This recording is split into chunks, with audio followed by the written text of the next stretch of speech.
Tuhan kami yang penuh kasih, sementara kami mempelajari firman Tuhan, bukakanlah hati dan pikiran kami melalui pimpinan Roh Kudus Tuhan, sehingga kebenaran itu terang di dalam hidup kami. Dalam nama Yesus kami sudah berdoa. Amin. Shalom saudara-saudari yang dikasihi Tuhan Yesus Kristus. Tajuk renungan kita pada hari ini 6 Julai 2021. Melayani tanpa meminta balasan. Persoalannya saudara, mengapa kita harus melayani? Dan bagaimana supaya kita dapat melayani tanpa meminta balasan?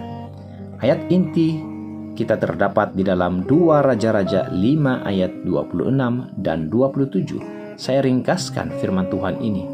Engkau telah menerima perak, tetapi penyakit kusta Naaman akan melekat kepadamu dan kepada anak cucumu untuk selama-lamanya.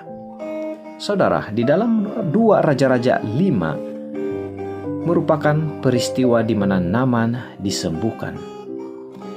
Dalam ayat inti kita pada hari ini, kita membaca adanya perbezaan sikap yang sangat jelas antara Nabi Elisa dan hambanya, Gehazi.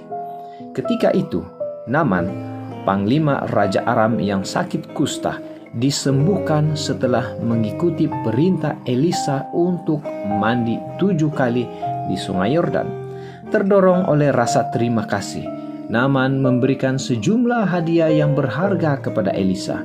Elisa menolaknya, namun dengan cara yang licik, Gehazi berusaha mendapatkan hadiah itu bagi dirinya.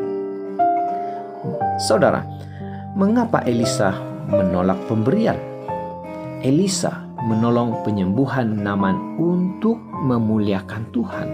Tujuan itu tercapai oleh pengakuan Naaman terhadap Tuhan Israel di ayat yang ke-15. Menerima pemberian Naaman justru berpotensi membuat Elisa mencondongkan hatinya kepada manusia dan bukan kepada Tuhan. Apa aplikasi renungan kita ini?